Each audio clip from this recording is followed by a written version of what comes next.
ಸಣ್ಣ ಸಣ್ಣ ಜಾತಿಗಳು ಬಹಳ ಲೆಸ್ ದ್ಯಾನ್ 1%, 2%. ಈ ಜನಾಂಗದವ್ರು ಬಹಳ ಜನ ಇದ್ದಾರೆ.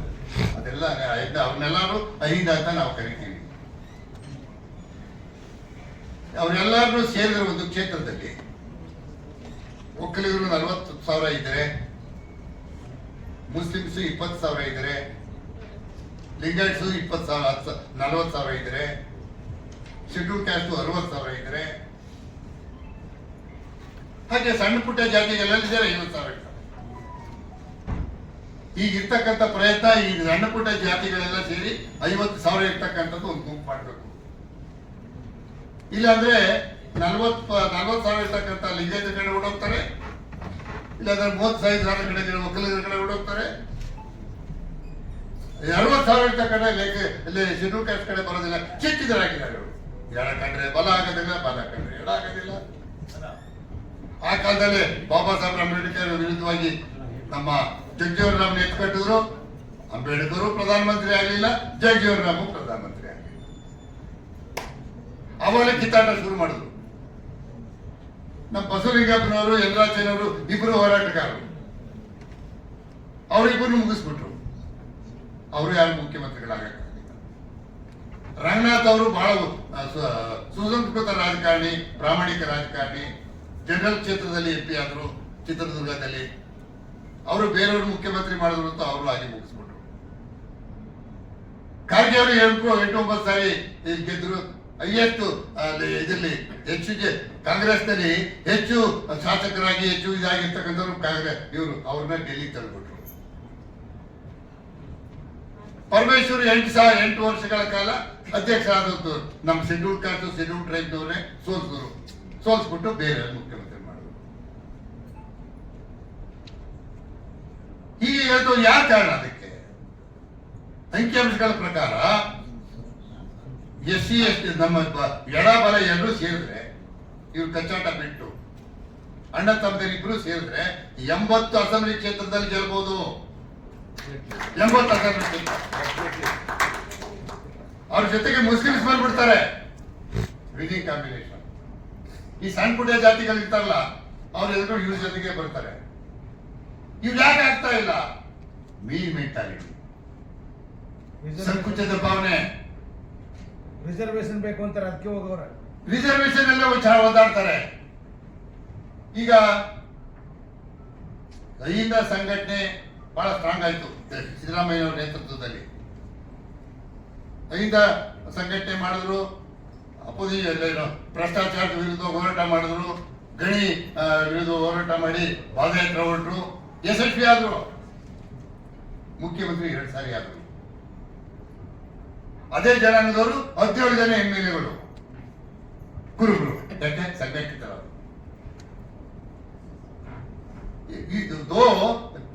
Weakest man become strong because community become strong.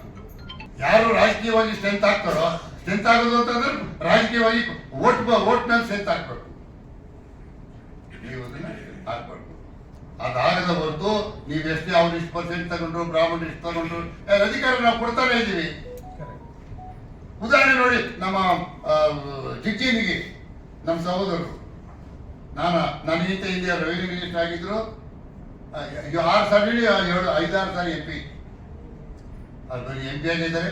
ಸೋಮಣ್ಣವರು ಒಂದೇ ಸಾರಿ ಗೆದ್ದು ಸೆಂಟ್ರಲ್ ಮಿನಿಸ್ಟರ್ ಆಗಿದ್ದಾರೆ. ಕಾರಣ ಏನು? Because their community strong. ಅವ್ರ ಕಮ್ಯುನಿಟಿ ಇಸ್ ಬಿಗ್. 8 ಸಾರಿ ಆಗಲಿ 7 ಸಾರಿ ಆಗಲಿ, ಕಾರ್ಯ 10 ಸಾರಿ ಆಗಲಿ, ಎಲ್ಲ ಏನೂ ಆಗಲ್ಲ. ನಾವು ಆತ್ಮಾವಲೋಕನೆ ಮಾಡ್ಕೊಳ್ಬೇಕು. ಮೋದಿ ಅವರ ಅಧಿಕಾರಕ್ಕೆ ಬರ್ಬೇಕಾದ್ರೆ ಯಾರ ಕಾರಣ? ಬರೀ ಬ್ರಾಹ್ಮಣರೇ ಓಟ್ ಹಾಕಿದ್ರ? ಎಲ್ಲಾ ಜನಗಳಿಗೂ ಮಕ್ಕಳು ಟೋಪಿ ಹಾಕಿ ಓಟ್ ತೆಗೆದುಕೊಂಡ್ರು. ಎಲ್ಲರಿಗೂ ಮಕ್ಕಳು ಟೋಪಿ. ಮೋದಿ ಅವರು ಏನು ಪ್ರಥಮ ಬಾರಿಗೆ ಪ್ರಧಾನಮಂತ್ರಿ ಆದಾಗ ಆ ಪಾರ್ಲಿಮೆಂಟ್ ಹೌಸ್ನ ಹಂತಕ್ಕೆ ನಮಸ್ಕಾರ ಮಾಡಿದ್ರಂತೆ. ಏನ್ ಕುಡಿದಾಡುದು ನಮ್ಮ ಜನ. ಓಹೋ, ಮೋದಿ ಅವರು ಈ ಸಂವಿಧಾನಕ್ಕೆ ಎಷ್ಟು ಗೌರವ ಕೊಡ್ತಾರಪ್ಪ. ಕುಡಿದಾರ ನಮ್ಮ ಹುಡುಗರುಗಳು. ಆಮೇಲೆ ಅಂಬೇಡ್ಕರ್ದು ಹುಟ್ಟಿದ ಜಾಗದಲ್ಲಿ ಅಷ್ಟು ನೂರಾರು ಕೋಟಿ ಖರ್ಚು ಮಾಡಿ ಅಷ್ಟು ಇದನ್ನು ಕಟ್ಟಿಸಿದ್ರಂತೆ. ಲಂಡನ್ ನಲ್ಲಿ ಅವ್ರು ಓದ್ತಾ ಇದ್ದಂತ ಸ್ಥಳನ ಕೊಟ್ಕೊಂಡ್ರಂತೆ. ಉಪ್ಪಿಸ್ಬಿಟ್ರು, ಜನಗಳಿಗೆ ಖುಷಿ ಪಟ್ರು. ಆದ್ರೆ ಇಲ್ಲೇ ಕುಯ್ದ್ಬಿಟ್ರು ರಿಸರ್ವೇಶನ್ ಎಲ್ಲ ಕುಯ್ದಾಕ್ಬಿಟ್ರು. ಹಸಿವು ಇಲ್ಲದೆ ಇರ್ತಕ್ಕಂಥ ಜನ ಕಾಂಗ್ರೆಸ್ ಬಂದಾಗ ಇಡೀ ಪ್ರಪಂಚದಲ್ಲಿ ಸುಮಾರು 50ನೇ ಸ್ಥಾನದಲ್ಲಿತ್ತು ನಮ್ಮ ದೇಶ. ಹಸಿವು ಇಲ್ಲದೆ ಇರ್ತಕ್ಕಂಥ ಜನ ಇವತ್ತು 95ನೇ ಸ್ಥಾನದಲ್ಲಿದೆ. ಅಂದ್ರೆ ಹೆಚ್ಚು ಹಸು ಜಾತಿ ಇರ್ತಕ್ಕಂಥವ್ರು, ಹೊಟ್ಟೆ ಊಟ ಇದ್ದಕ್ಕಂಥವ್ರು ಜಾತಿ ಆದವರು ನಮ್ಮ ದೇಶದಲ್ಲೇ. ಮತ್ತು ಸಾಮಾಜಿಕ ಸಾಮರಸ್ಯದಲ್ಲಿ ಒಟ್ಟುಗೂಡಿಸೋದ್ರ ಬದಲಾಗಿ ಜಾತಿಗಳಲ್ಲಿ ಧರ್ಮಗಳಲ್ಲಿ ಏನು ಭೇದ ಭಾವನೆ ಹುಟ್ಟಿಸಿದ್ದು, ಕಂದಕ ಹುಟ್ಟಿಸಿದ್ದು ಈ ಸರ್ಕಾರ, ಬಿಜೆಪಿ RSS ಸರ್ಕಾರ ಬಿಟ್ಟರೆ ಬೇರೆ ಯಾವುದೂ ಇಲ್ಲ. ಇವತ್ತು ಅವ್ರು ಮಾಡಿದಂತ ಎಲ್ಲಾ ಕೆಲಸಗಳು ಹೇಟ್ ಮುಸ್ಲಿಂ ಕಾರ್ಯಕ್ರಮಗಳು, ಮುಸ್ಲಿಂ ದ್ವೇಷ ಮಾಡ್ತಕ್ಕಂಥ ಕಾರ್ಯಕ್ರಮಗಳನ್ನ ಹಾಕೋದು, ಈ ಜನಗಳನ್ನ ಎತ್ಕೊಟ್ಟೋದು.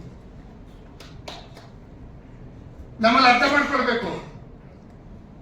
ಆ ಎಲ್ಲಾ ಕಾರ್ಯಕ್ರಮಗಳು ಯಾವ್ಯಾವ ರೀತಿ ಕಾರ್ಯಕ್ರಮಗಳು ಹಾಕೊಂಡ್ರು ಅನ್ನೋದಕ್ಕಂತ ನಾನೇನು ಹೇಳಕ್ ಹೋಗೋದಿಲ್ಲ, ಎಲ್ರಿಗೂ ಗೊತ್ತಿದೆ.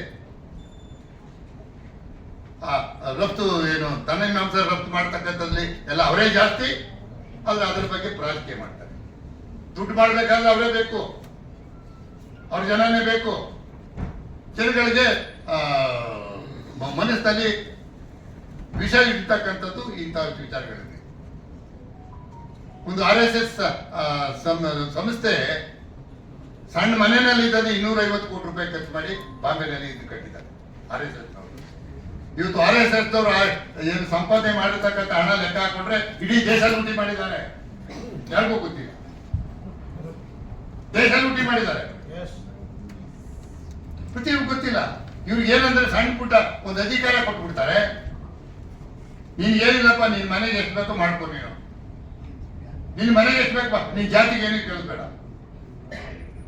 ಇವತ್ತು ಹೇಳ್ತಾ ಇರೋದು ಅದೇನೆ.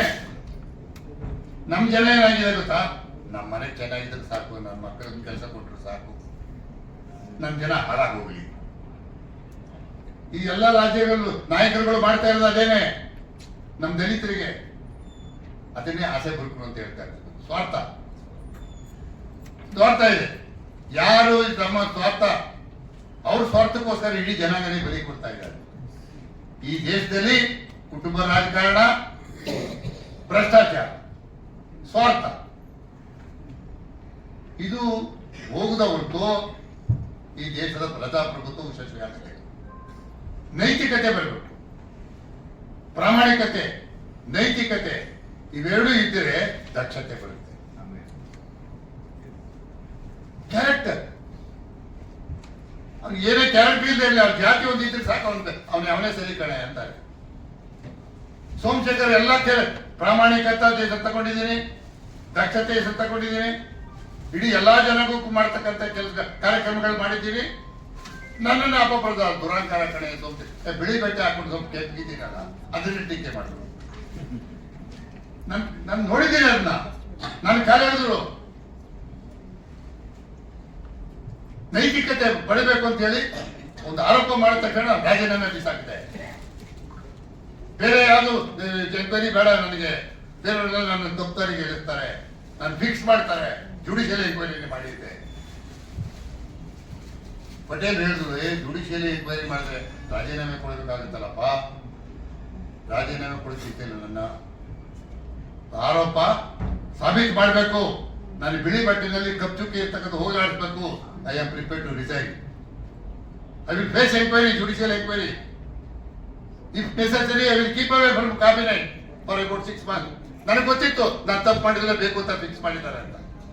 ಹೊರಗಡೆ ಬಂದೆ, 2-3 ಎಂಕ್ವೈರಿಗಳನ್ನು ರಿಜೆಕ್ಟ್ ಮಾಡಿದೆ, ಜುಡಿಷಿಯಲಿ ಎಂಕ್ವೈರಿ ಮಾಡಿ ವಾಪಸ್ ಬಂದೆ, ಕಂದಾಯ ಮಂತ್ರಿ ಕೊಟ್ಟು. ಆ ನೈತಿಕತೆ ಬಂದಾಗ ಮಾತ್ರ ಬೇರೆಯವರು ಒಪ್ಕೊಳ್ತಾರೆ. ಇಲ್ಲದ್ರೆ ಸಣ್ಣ ಪುಟ್ಟದ ಕಾರಣ ಯಾರು ತಪ್ಪ, ಈ ಯೂನಿಟ್ಗಳು ಕೂತಿದಾರಲ್ಲ ನಮ್ಮ ಎಕ್ಸೈಸ್ ತಿಮ್ಮಾಪುರ ಹಂಗೆ ಇಟ್ಕೊಂಡು ಜಾಡಿಸ್ತಾರೆ. ಅವ್ರೇನ್ ಮಾಡಿಲ್ಲ ಅಂತಲ್ಲ, ಅಲ್ಲ ಇವ್ರು ಮಾಡೋದು ಸರಿ ಅಂತೂ ಹೇಳುತ್ತಾ ಇಲ್ಲ, ಮಾಡದೇ ಇದ್ರು ಫಿಕ್ಸ್ ಮಾಡ್ತಾರೆ. ಈ ಜನಾಂಗಕ್ಕೆ ಬೇರೆಯವ್ರಲ್ಲಿ ಎಷ್ಟೆಷ್ಟು ಮಾಡಿಲ್ಲ, ಅವ್ರನ್ನ ಯಾರು ಎಂಕ್ವೈರಿ ಮಾಡಿದ್ರ? ಎಲ್ಲ ಬಚಾವ್ ಆಗ್ತಾರೆ, ಜುಡಿಷಿಯಲ್ಲೇ ಮ್ಯಾನೇಜ್ ಮಾಡ್ತಾರೆ. ಇಂಥ ಪರಿಸ್ಥಿತಿ ಇದೆ. ಯಾಕಂದ್ರೆ ರಾಜಕೀಯವಾಗಿ ಸ್ಟ್ರಾಂಗ್ ಆಗಿದ್ದೇವೆ. ಅದಕ್ಕಿಂತ ಯಾವುದೇ ವರ್ಗ ನೀವೆಷ್ಟೇ ಮೂರ್ತಿ, ನೀವೆಷ್ಟೇ ಸಮಸ್ಯೆಗಳು ಹೇಳಿ, ಆ ಎಲ್ಲ ಸಮಸ್ಯೆಗಳು ಹುಟ್ಟಿರೋದು ನಮ್ಮ ನ್ಯೂನತೆಗಳಿಂದ, ನಮ್ಮ ಸ್ವಾರ್ಥತೆಯಿಂದ. ನಮ್ಮಲ್ಲೇ ಒಬ್ಬ ಸ್ಟ್ರಾಂಗ್ ಪರ್ಸನ್ ಅನ್ನು ಉಪಯೋಗಿಸಬೇಕು, ಅವನ ಕಾಲೇಜಲ್ಲಿ ಪ್ರಯತ್ನ ಮಾಡಬಾರ್ದು. ಸೌಹಾರ್ದತೆ ಅಣ್ಣ ತಮ್ಮದಿರು ಯಾರಾದ್ರೂ ಧೈರ್ಯವಾಗಿ ಕೆಲಸ ಮಾಡ್ತಾ ಪ್ರಾಮಾಣಿಕ, ಬೇರೆಯವರು ಯಾರು ತಪ್ಪು ಕಂಡಿರಬಾರ್ದು, ಆ ರೀತಿ ಬೆಳಿಬೇಕು ನಮ್ಮಲ್ಲಿ. ಅವ್ರು ಮಾಡ್ತಾರೆ ಅಂತ ನಾನು ಮಾಡಿದ್ರೆ ಅವ್ರು ಸ್ಟ್ರಾಂಗ್ ಆಗಿದ್ದಾರಪ್ಪ, ಬಚಾವ್ ಆಗ್ತಾರೆ. ನಾವು ವೀಕ್ ಇದ್ದೀವಿ, ನಾವು ಬಚಾವ್ ಆಗಿದ್ದು ಶಿಕ್ಷಿಸ್ತಾರೆ. ಎಷ್ಟು ಜನ ರಾಜೀನಾಮೆ ಕೊಟ್ಟಿದ್ದಾರೆ SC ST ಗಳು ನೋಡಿ, ಇತಿಹಾಸ ನೋಡೋದಾದ್ರೆ ಸಣ್ಣ ಪುಟ್ಟ ಕಾರಣಗಳೇ. ಬೇರೆಯವರೆಲ್ಲ ರಾಜೀನಾಮೆ ಕೊಟ್ಟಿದ್ದಾರೆ ಮಂತ್ರಿಗಳಿಗೆ, ಅದೇ ಕಾರಣ. ಅವರೆಲ್ಲರೂ ಎಲ್ಲ ಬಚಾವ್ ಆಗ್ತಾರೆ. ಜುಡಿಷಿಯರಿ ಮ್ಯಾನೇಜ್ ಮಾಡ್ತಾರೆ, ಅಧಿಕಾರಿಗಳವ್ರ ಪರವಾಗಿ ರಿಪೋರ್ಟ್ ಕೊಡ್ತಾರೆ.